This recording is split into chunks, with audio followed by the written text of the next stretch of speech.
带这事件真相，掌握政局变化。观众朋友你好，欢迎持续加入新闻大白话，我是主持人谭英文。节目一开始来介绍今天的特别来宾，首先是退役中将帅化明。主持人好，各位观众大家好。还有乐鲁政治学博士郭正亮，大家平安。以及国际政治专家方恩格，大家好。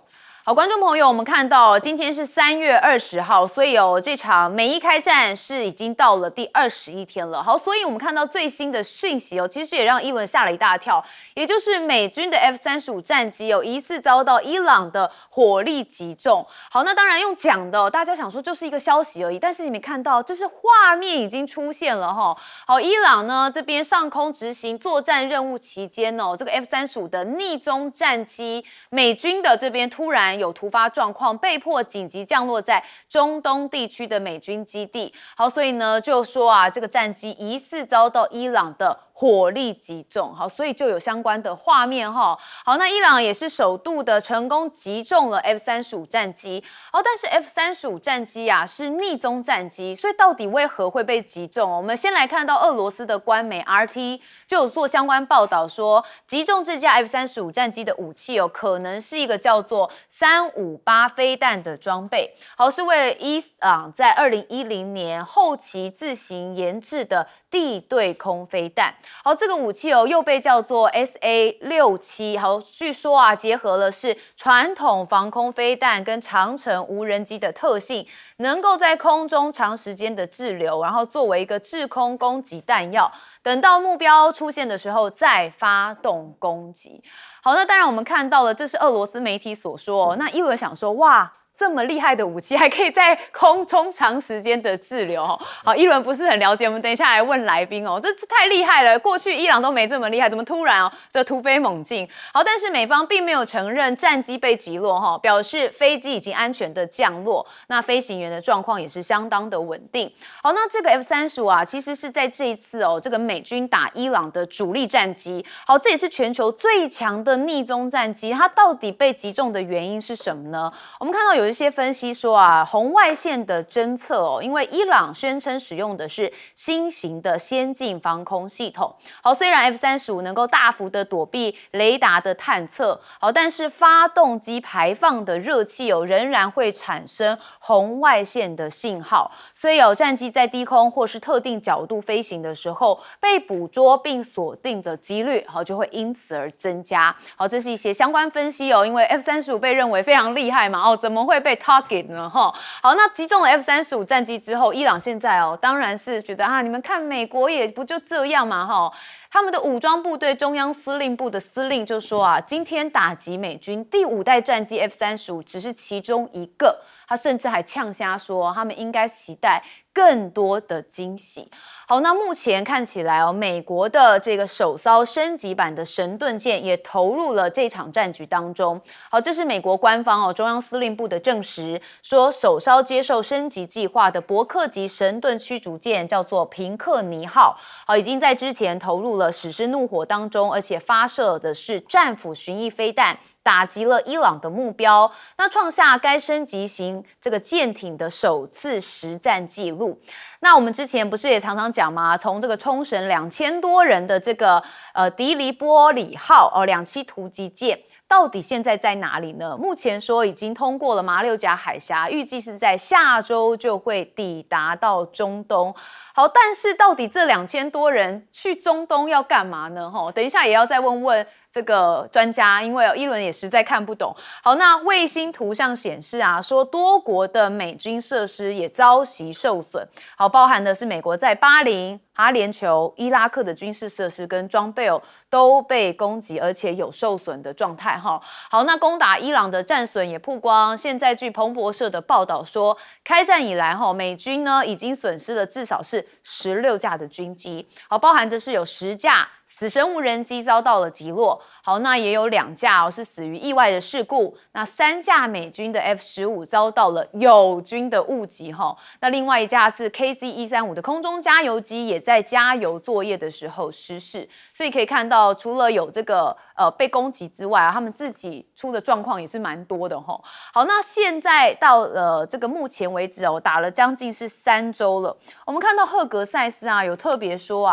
没有设一个明确的时间表。好，不过他是讲说啊，其实最终就是总统会决定什么时候就是达成了既有的目标。不过我也看到赫格塞斯讲说，伊朗攻击的次数减少了大约90%，但是以色列跟很多的西方国家有评估说，伊朗仍然是保留了4成飞弹的发射器可见他也认为还没有结束。那以色列的总参谋长也认为说对伊朗的军事行动还没过半。他说这个以色列现在对伊朗的军事行动甚至还没推进到一半看起来是不是还要继续打下去呢？不得而知但是我们也看到了阿曼因为他是波斯湾的邻国，他的外长呢就特别讲说其实这就是川普政府的误判他说呼吁美国盟友出面协助结束这场非法的战争。他描述说战争对全球的经济跟区域的安全造成了影响。那也说这场战争就是川普政府最大的误判。好，在之前还没开战的时候，在斡旋的时候，阿曼出了很多力那他现在也被烧到火，当然不开心。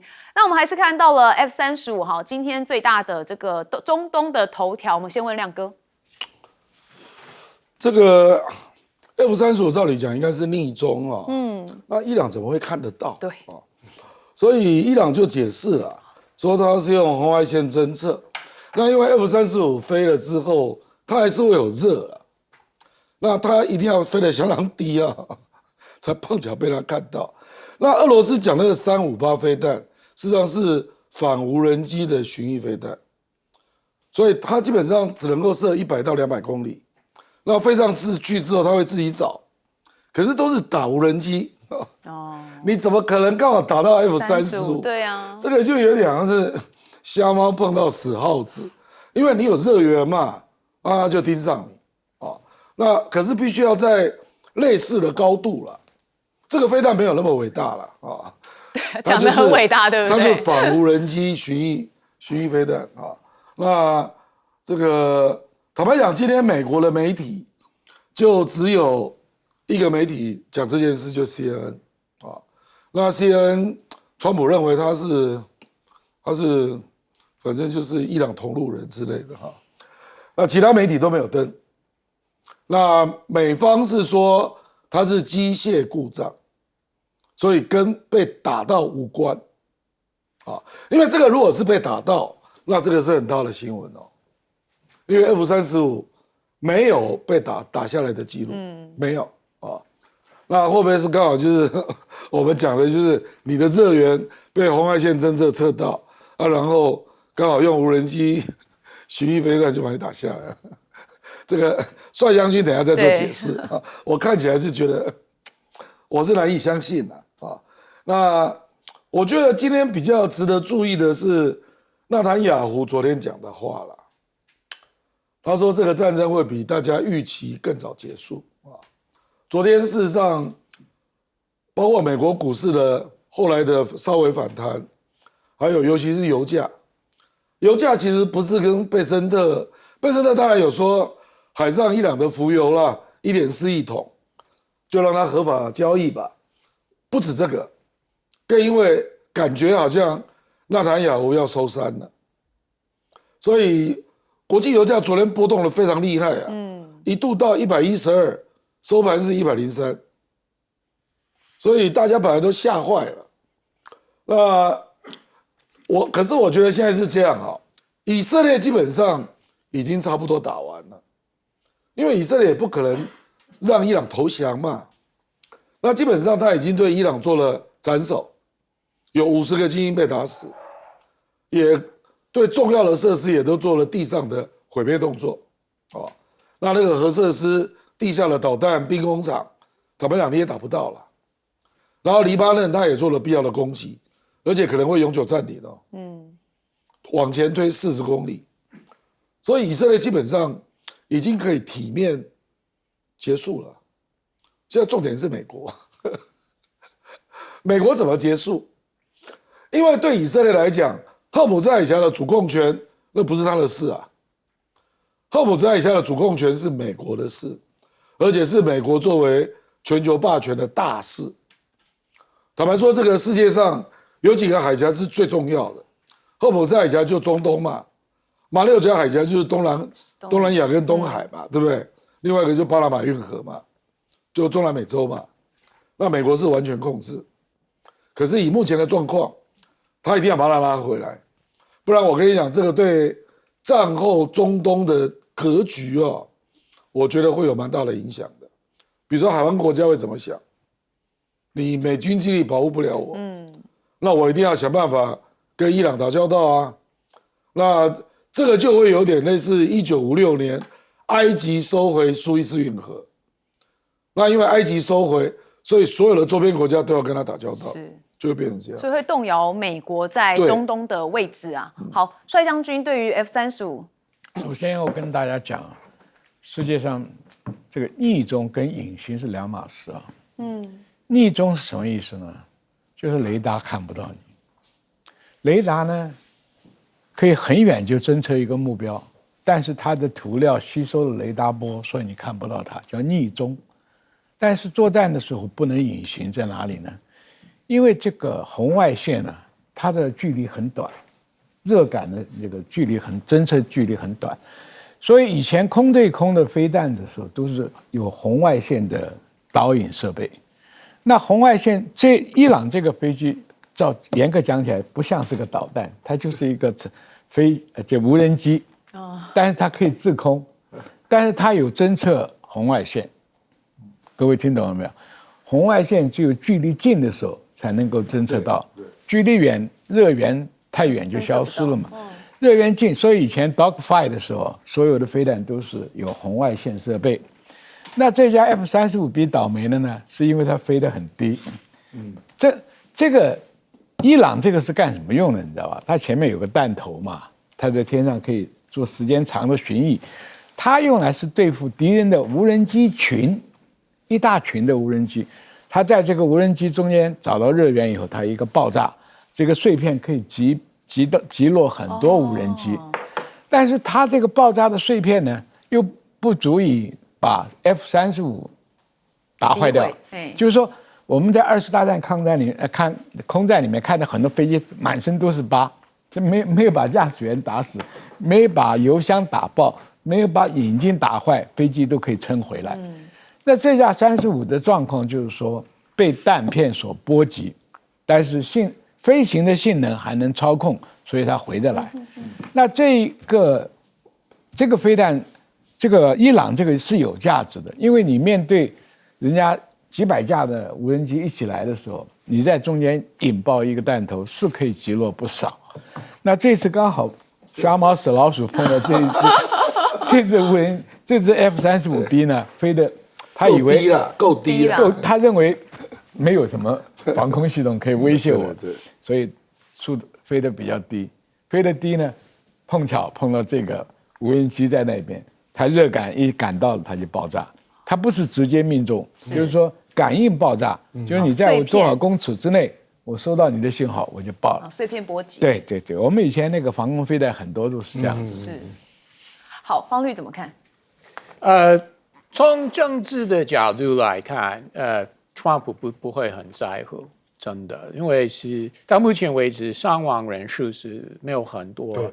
那一架飞机，虽然是美国不希望会发生的事情，但是对 Trump 来说是一架而已啊，小事。对，而且我相信，如果媒体直接问他说你怎么看这件事情，是不是显示你的作战计划有错误？或美国这个科技有问题，他就会很火大的。所以你怎么会问这个问题？你是不是对国家没有忠诚度之类？他真的会很火，或者他会问你是哪一家媒体 ？CNN。如果 CNN 的话，那个记者就完蛋了。对，所以川普虽然不希望而且他真的是很关心这个议题。说实在，认真的说，因为他还是要考虑到政治方面的影响。包含其中选举，但是我个人认为是还过早了。所以如果在这个时候，因为再打几个礼拜，3月现在才3月底了，这个 losses 他还是可以接受。虽然他不希望，但是对他来，从政治的角度来看，对他来说，这个是可以接受范围之内，而且我觉得一架飞机被击落是不会影响到将来这几天的动作。如果因为我们都不知道川普的最终目标到底是什么，会打多久，只有川普知道了。但是击落一架美国战机，我觉得不会直接影响到他的想法。如果他觉得我们还要继续打，也要打到伊朗政府无条件投降，或者我们要占领这个卡尔岛等等。如果他还有这个想法的话，那一架飞机被击落，真的不会影响到他的想法，还会继续打，而且他还是会强调，我们美国 F-35还是全世界最厉害的战机，他不会否认，他不会承认这个美国 F-35有任何问题，这个就是他的 style， 对不对？所以对他来说，我还是认为这个算是小事情。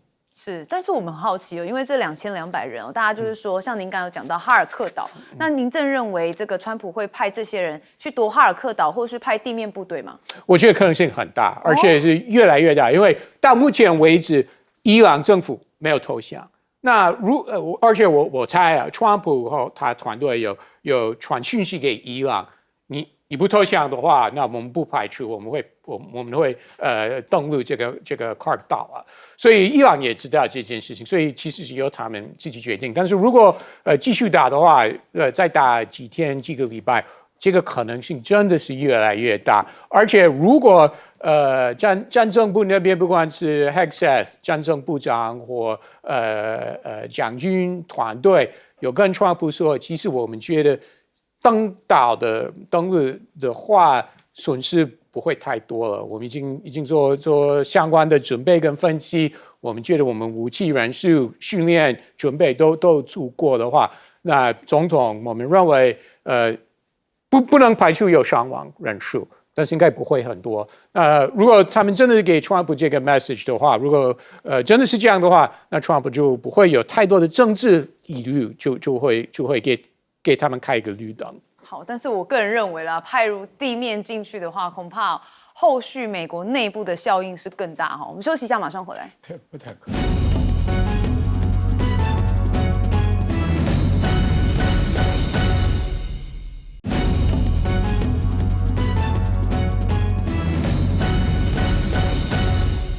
好，现在看到美以1的战局哦，这样是美国跟以色列想下车，但是伊朗根本不想让你下车吼，所以你可以看到他们的真实承诺4的行动来到了第66轮。好，那伊朗呢的第66轮军事行动，他们使用了多种超重型多弹头导弹以及无人机袭击以色列的中部、南部目标，还有中东地区的美军基地。好，所以你可以看到伊朗这边也公告他们动用的是新武器。他说维德纳号呢遇难的船员跟遇难的前情报部长进行报复。好，那在这一轮袭击当中使用了新一代自杀式的无人机机群。好，打击的主要目标包含是以色列的国家安全部、以色列第13频道电视台所在地，还有一个靠近黎巴嫩跟叙利亚边境的军营。好，那周4呢，伊朗这边当然就发动了新一波的导弹袭击，而且这个导弹袭击的目标是在伊朗是以色列北部城市海法一处炼油厂受损了，冒出黑烟，所以可以看到画面上这就是现场的情况。好，那伊朗的伊斯兰革命卫队说，他们锁定攻击以色列第3大城海法跟南部的阿什杜德的炼油厂，那以及犹太复国运动政权一系列维安目标跟军队支援中心。他们也说，这些目标已经被精确的飞弹击中。好，甚至伊朗的外长还在社交的网站上面有贴文说伊朗对于以色列的袭击伊方的基础设施的回应，只动用了一小部分的力量。好，如果伊朗的基础设施再次遭到袭击的话，伊朗将不再有任何的克制。好，以色列的能源部长确实有坦言啊，他们的电力有短暂的受到影响，但是又说没有对以色列的基础设施地点造成重大的损害。好，当然现在最怕的就是他攻击油田、气田哈，因为上次呢也看到了纳坦雅胡啊有攻击到伊朗的天然气命脉，所以呢，川普就有特别的说，你不可以再这样做了哈，就是告知纳坦雅胡。然后他说呢，这个不会在任何地方部署军队，如果有这么做，他说我也不会告诉你哈，就很像 nothing 哦。好，那当然纳坦雅胡这边哦也有特别来做回应，我们听一下。וכבר עכשיו, לאחר 20 יום, אני יכול לבשר לכם, לאיראן אין היום אפשרות להעשיר אורניום, ואין לה אפשרות לייצר טילים בליסטיים. אנחנו ממשיכים בריסוק היכולות הללו. אנחנו נרסק אותם עד דק, עד עפר. 哦，我是特别看到，你看他的标题有写到，他这个有答应川普要求停息天然气设施，但又说还要完全的击碎他们哦，也就是浓缩铀的部分，直到化为尘土。所以目前一轮也看不太清楚这个以色列的下一步动作是什么，但是蛮能确定，就是他们真的是把战火烧向了能源命脉哦，这恐怕就会有更大的危机。好，专家就说，南帕尔斯的这个气田遭到袭击，可能哦。会让这场战事持续到5月，而且短期之内看不到明确的停战途径，这是分析师所认为的。好，那目前一轮看到的讯息是卡达能源公司，他们也讲说，伊朗攻击了液化天然气哦，所以有近20%的产能必须要3到5年才能进行修复。好，所以看到这场战事后续的后效应哦，反而是更大的。好，那现在川普自信满满啊，我们看到传出美国的国防部有追加预算哦，而且这预算非常的大，是2000亿美元哦，要支援伊朗这个来攻击伊朗。但是呢，我们看到赫格塞斯说啊，数字可能还有变动，击杀坏人就需要钱。他说会跟国会协调，确保国防部的预算资金到位。好，川普说啊，不会在伊朗战争期间哦向中东派遣士兵，说美国需要更多的资金来资助伊朗战争哦，认为这会让美军保持顶尖。他认为是一个非常小的代价。好，那川普现在啊，又对于结束伊朗战争啊，他说我只要花2秒钟就可以了。我们听一下。And the military equipment, the power of some of this weaponry is unthinkable. You don't even want to know about it. Oh, you could end this thing in 2 seconds if you wanted to, but we are being very judicious. 好，他说 2 seconds 哦，我们今天制作单位还在讨论说这2 seconds 是什么呢？我们就想说可能就是 stop the war， 2 seconds 就停战嘛，这样就停战就是2秒钟，不知道照这个川普是不是就像伊伦说的这一招就是2秒钟好，那我们当然看到战事的部分，因为伊朗目前看到持续是有攻击的态势，我们先问亮哥。川普上礼拜还说啊，他已经把伊朗100%的攻击设施摧毁了。人家到第66轮了呢，所以对他讲话不用太认真啊。我觉得是这样啦，就是这个战争就继续下去了。坦白说我也看到美国的媒体针对以色列攻击伊朗的 LNG 的油田，因为伊朗 LNG 的油田在地下跟卡达是连在一起的，那个是全世界最大的 LNG 的油田啊。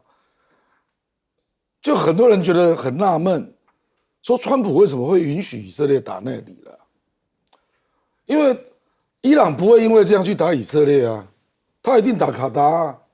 结果果然是这样，所以你刚才会说嘛，卡达 LNG 受到重创，对，说要2到3年才会修复嘛，3到5年， 3到5年，然后对3到5年，有17%要出口立刻断掉，是，所以现在各国在评估未来怎么办啊。我们台湾还没有评估啊，我们在等他的答案。可是我知道有很多国家都受到很大的影响，尤其是韩国啊，韩国已经想了，他们的天然气也是从卡达去30%啊，我们是33%啊，那这里就觉得蛮奇怪，所以以色列现在还可以这样乱炸，都不用经过美国同意吗？如果是这样，那就蛮可怕了。因为川普后来又说，我打电话给纳坦雅胡了，叫他不要炸天然气，纳坦雅胡也答应我了。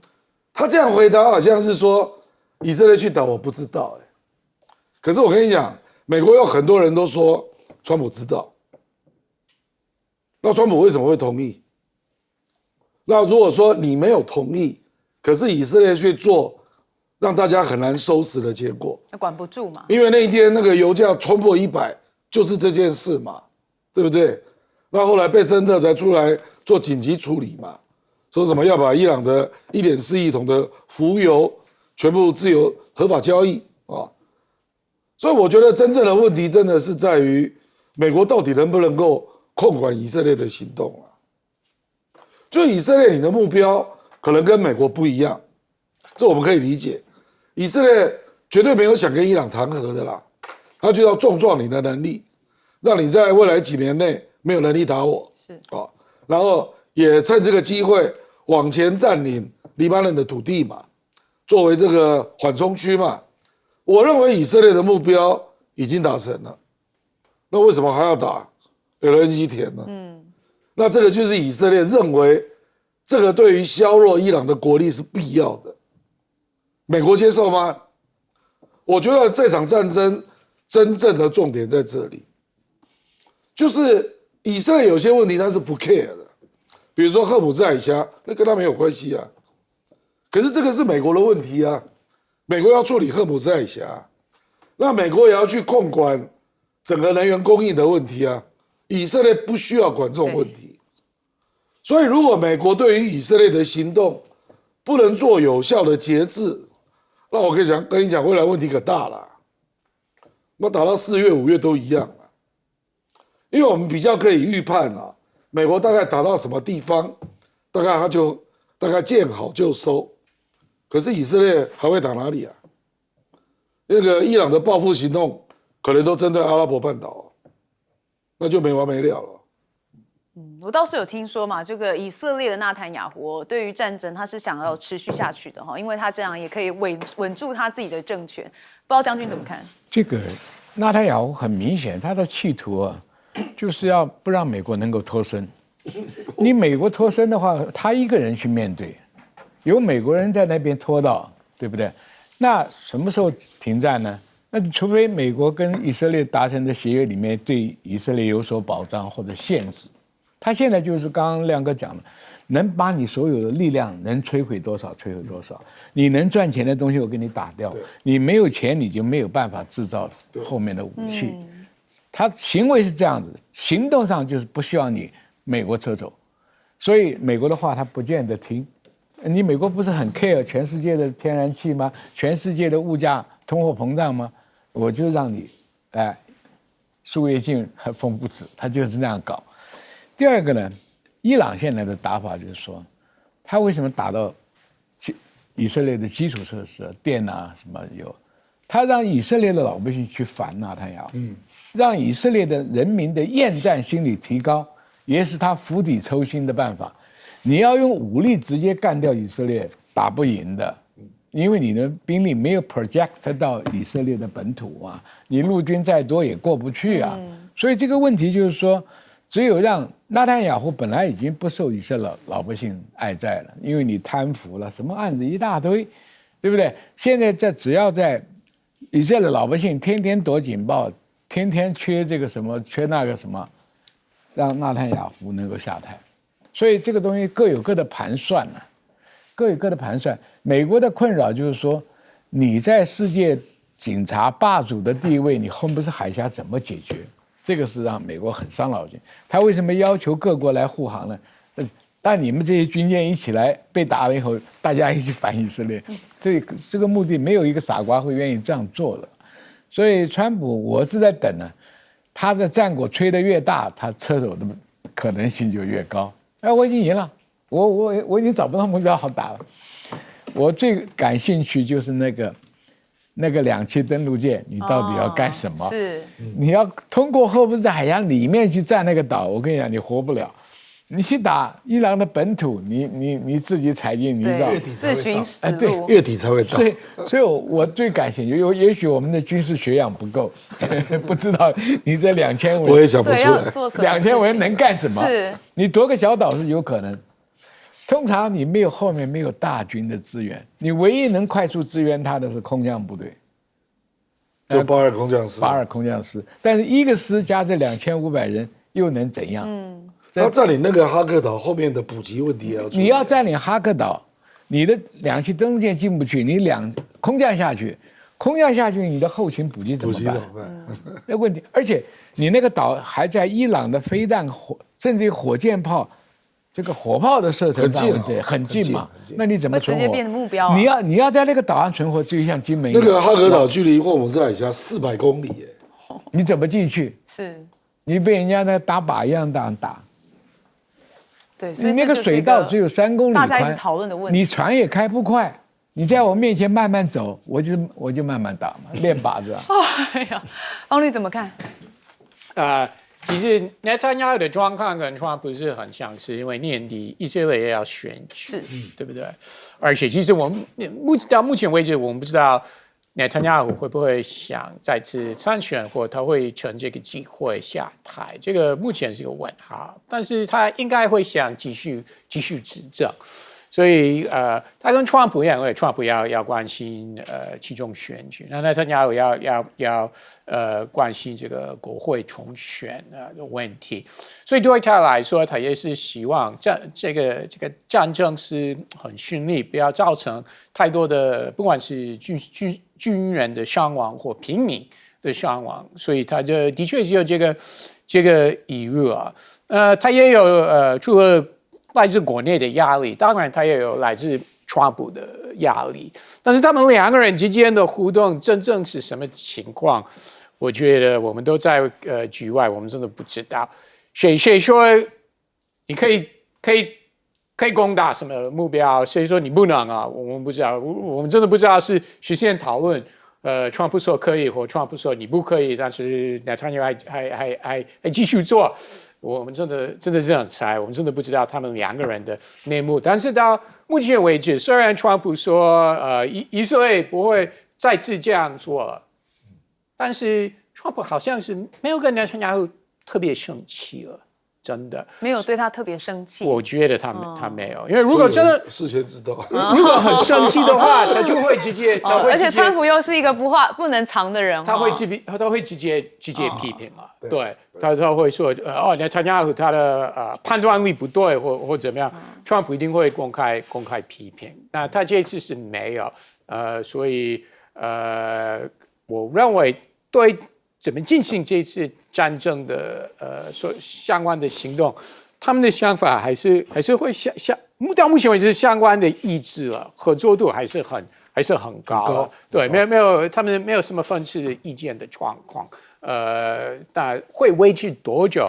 那真的是一个问号，因为我刚刚说了，我们不知道川普什么时候会突然宣布目标都已经达成了，那今天2秒今天就结束了。那到时候这个会不会符合内塔尼亚胡的想法，真的是一个问号。对，所以就是等于川普的2秒钟，不代表纳坦雅胡的2秒钟，也不代表伊朗的2秒钟。所以这个东西在战局上面，不是说我想收手就收手，有可能伊朗就是不让你下车。回到刚开始一轮讲的好，我们休息一下，马上回来。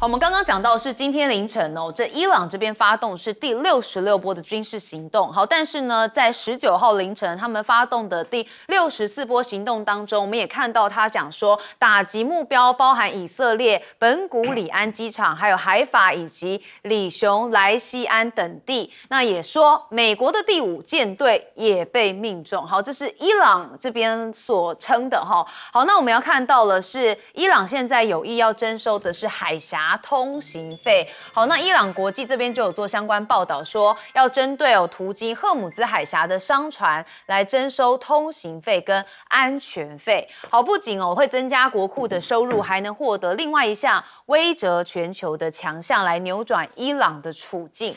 好，所以如果这场战争后来变成是比较淡化的话，但是荷姆兹海峡问题还是必须解决。好，伊朗现在抛出了这样的讯息。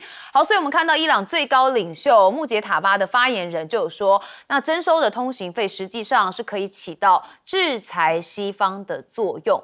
好，那以色列的安全内阁成员呢，则说，现在打击伊朗的战争对以色列国来说是莫大的福报。好，争论的焦点不应该是战争何时结束，而是应该我们如何延长并加深战争造成的破坏。好，我确实有点听不太懂这个安全内阁的说法好，那当然伊朗这边也说以色列使用的电信硬件由德、奥法这4国生产。好，那一些通信的领域专业的这个团体在获取以色列所使用的通信公司还有这个硬体相关的讯息之后，也成功的破解了以色列军队安全通讯的相关代码。好，也就是说，伊朗有掌握到以色列一些军事相关的讯息所以也是应该就是想要借此来分析说他们如何能够这么精准的命中一些目标。好，那我们现在要看到了这个波湾的咽喉到底是谁来保护呢？现在传说这个英国的军队要派员到美军的中枢，要重启海峡。这是《泰晤士报》所说英国的国防部有跟匿名官员透露，那军方有一组专家已经进驻到了这个美国佛州的坦帕市麦克迪空军基地的美军中央司令部。好，这任务就要协助美方定出一个方案，好让船只通过外界认为埋有水雷的荷姆兹海峡，规划疏通海峡的航线。好，那英国的外相也跟王毅有通电话2个人谈到的就是中东局势。我们先看王毅怎么说，他说战火延宕其实没有赢家，停火止战是人心所向，所以敦促各方立即停止军事行动，来通过平等对话解决分歧。那英国的外相则说，英方希望跟陆方来保持密切沟通，也是要推动战事尽快结束，重启外交的谈判，也寻求一个长期的解决方案。好，那当然我们看到英国的军方有被传出有秘密的来密谋重启，好，但是外长跟中方说的又是另外一种的说法。好，那西班牙的首相说美以的行动违反了国际法。好，这是桑切斯他说，西班牙的社会从一开始就对美国跟以色列打击伊朗的做法予以谴责，不予支持，并认为他们违反了国际法。好，所以你看到吗？感觉西班牙跟美国之间其实是有一些嫌隙的这也难怪美国之前对西班牙说你的贸易我要继续课税好，那看起来目前对于战争的上头来说也是没有站在美方这边的。好，那当然看到了就是油因为油这件事情当然还是全球最大问题，也是美国的核心问题，必须要解决好，那我们看到美国的财长贝森特他就有特别赶快了做一些做法说美国可能在未来的几天要来解除对滞留在海上的伊朗石油制裁，所以就要释放大约是1.4亿桶原油，要缓解全球石油供应的压力，而且要降低油价。好，但是荷姆兹海峡的危机也让波斯湾的战火蔓延，甚至还动摇到石油美元的体系。好，因为伊朗就有提倡说我们要用人民币来结算石油，变成石油人民币，带来契机。那然而人民币的流动性、稳定性还有国际的信赖度，短期之内仍然是很难全面的瓦解美元在全球贸易中的主导地位。好，但是呢，现在荷姆兹海峡持续是被伊朗给封锁了。好，这件事情怎么解决？当然全世界都很头大，美国更头大好，那我们还是看到了伊朗这部分对于石油能源，那当然也说有命中到美国的第5舰队。我们问亮哥。其实这个战争真的对大局来讲，重点是荷姆兹海峡。这个有点像1956年苏伊士运河战争那个时候埃及就是收归国有嘛，然后英法出兵，对不对那后来美国就不希望英法再把人家拿回去嘛，所以埃及就收回了苏伊士运河，所以从此埃及就从苏伊士运河通行费赚得盆满钵满。哇，这个赚很多钱啊，埃及啊。那英镑从此在北非就开始瓦解，因为你不在这里嘛，你没有权利嘛。所以我们现在在观察的其实是荷姆兹海峡。如果说伊朗，比如说他可能会做分级管理啦，因为你不可能在这边都不让人家过去，这是国际的公共问题所以他可能就说跟我交战的不能过去，这个是最终啊，就有美国、以色列你们不能过去啊。那事实上，美国跟以色列也不会用那里的，他用不着啊，所以他会让其他国家可能会分友好程度啊，那科不一样的那个过路的通行费啊，你只要交了这个费用，就等于是承认了伊朗的权威，是承认那边是伊朗管控的，对，就会变成这样。那这个可能会有一些国家排斥嘛，啊，那你排斥你就不要过啊，就变成这样。因为这个地方啊，这个真的是地理救了伊朗啦，不是说要打得赢美国或英国啦，而是这个地形你真的很难通过。我跟你讲啊，而且伊朗很坏啊，现在主航道下面都是水雷，它引领你从上面那个小岛通过，你知道吧？所以那个缝很小，比如说前天过了9艘船，2艘印度，1艘巴基斯坦。另外6艘都是伊朗的邮轮，那伊朗的邮轮就是开到外面，在巴基斯坦的港口换装给中国啊，所以历来都是这样运作的啊。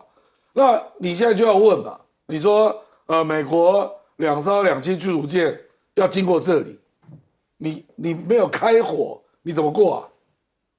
而且你要开火，那下面的水雷你还要排除那这里基本上你会碰到一个多重打击啊，火箭炮也打得到你啊，那个无人机也可以打到你，导弹也有可能，而且搞不好是从也门那边射的，不是从伊朗射的。你要做这么多，包括天上的，包括水下的，我不知道你如何做到。如果只有2艘日本过来的2栖驱逐舰，我不知道你如何做到，而且你上面还有2000多个海军陆战队，你被打到也有生命的危险啊。好，那即便你过了这里，到哈克岛400公里，你再开到哈克岛，你说你要暂停，对不对？那之后补给谁处理啊？都是问题啦。我跟你讲，为什么人家别的国家没有同意？因为你连美国海军都没有同意，而且我没有看到任何军方提出来的作战计划。写不出来吧？研究了半天，你到底选什么目标，我都想不出来。所以不可行嘛？你怎么全身而退？是，对。但是我听刚才亮哥的说法，感觉反而这样子，伊朗是塞翁失马，反而他因为控制了荷姆兹海峡，接下来大家就是必须要被打那么惨，就没有塞翁失马，已经很惨了。是，但战争就是没有赢家了。好，我们接下来问将军。那伊朗最聪明的办法就是跟川普谈嘛。这条船所有的保护费你可以分一点了。我这样等于美国承认了他的管理权。不是，美国承认我拿到荷姆斯的管理权的一部分，也是一种胜利啊，解决了全。名字要改川普海峡嘛？对，Oh my god， 川普海峡，而且解决全世界的问题，你们的油都有来了，对不对？我美国反正不要油嘛。以色列也不要，以色列要打定一个油管，你知道吧？一个油管运输解决它的问题，这不是皆大欢喜吗？对不对？而且美国可以讲，这是我的胜利啊，我解决了全世界的问题，靠打仗是不行的。谈，伊朗也希望你只要解除我的制裁，我又收保护费，何乐不为啊？哎呀 ，win-win 是不是？对，双赢。win， 这不只是 win-win，everybody win， 多少国家？你看台湾、日本、韩国已经真是吓得要死啊！天然气一断，你马上就断电了。所以这个问题，因为别的领袖是不可能，川普是个商人出身的领袖，这个 idea 可以谈的，也是一种胜利啊！我不是解决全世界的问题了吗？我也解决了伊朗战争的问题吗？我们美国反正不要油啊，对不对？你们每个国家都有油了。物价也不上涨了，那我的关税的问题慢慢处理吧。要不然美国为什么那么 care 油气田被炸、油源被炸呢？对不对？所以我讲的不是天方夜谭呢，说不定哪天会出现。对啊，因为川普毕竟是一个商人的商人嘛，你现在用战争解决不了这个问题，至少比英法成功，对不对？苏伊士运河他们都被赶走了。对啊，是，所以就觉得会在商言商。在商言商啊，这个人就是可以谈的嘛。而且他 taco 也不是一次啊，这个不算 taco 啊，他还可以宣布，你看这是多重大的胜利，而是战争不能解决的问题，我把它解决了，这个时候可以拿诺贝尔奖了。哦，将军，那我很好奇问一下，因为现在战争打到这样态势，我感觉以色列跟美国，要退不退？那未来接下来可能会认为是有一种单打双不打的状态吗？这个也可能在新闻有过嘛，到最后变炮旋弹嘛，这意思吧。帮我们分析一下这部分。因为这个东西啊，再弄下去，以色列也撑不住。以色列你不要讲，这个国家很小，它的经贸生意做得不错的。你就打到现在为止，你什么都停顿了嘛，停班停课，停班停课，而且四面都是敌人，是啊，对不对？所以这个问题就是纳坦雅胡个人的问题嘛。假定以色列老百姓觉悟的话，他就不要再这样玩下去。因为你看伊朗现在的打法，就是在打到你一天24小时躲警报，缺水缺电的事情出来，你知道吧？以色列也是一个民主国家。他虽然他都是一个教派，里面还有不同的教派，还有一个派是不当兵的，最近也闹得很凶啊，对不对？所以这个问题看每一个国家的作战的方式跟作为，可以看得出他的企图。伊朗不可能歼灭所有的敌人嘛，那只有从这边呢造成那个另外一种压力。美国也没办法把霍姆兹海峡用军事的方法来解决嘛，所以这个东西。win， 大家也可以谈的。是，所以如果以商人的角度，就是能谈的都不是问题。你看川普到现在哪样东西不谈钱？是，那用钱解决都不是问题。你看他哪样东西不用钱？是，方律怎么看？川普根本不在乎英国跟西班牙说什么，真的不在乎。西班牙这个首相从开始打仗一直公开反对，对，那这个川普有注意到，有回应，但是他一直讲，我说这个首相真的没用啊，不会影响到川普的决定，对不对？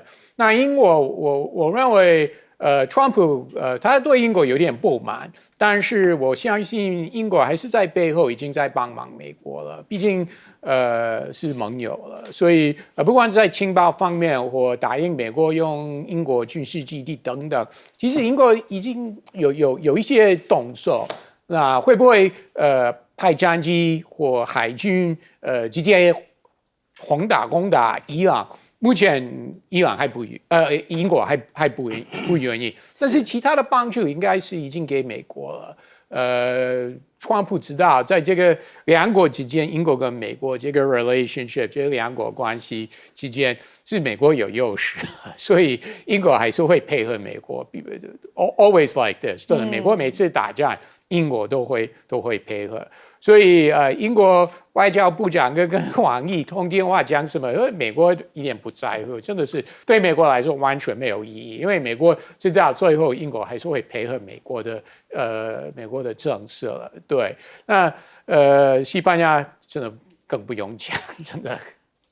更不重要，对不对？好，那您看到像刚刚我们大家有讨论到赫姆兹海峡部分，你觉得最后会演变成一个什么样子的状态，才能让美国这个部分的核心利益是保留住的？这个我认为是由伊朗决定啊，他们可以今天向美国说我们要谈条件，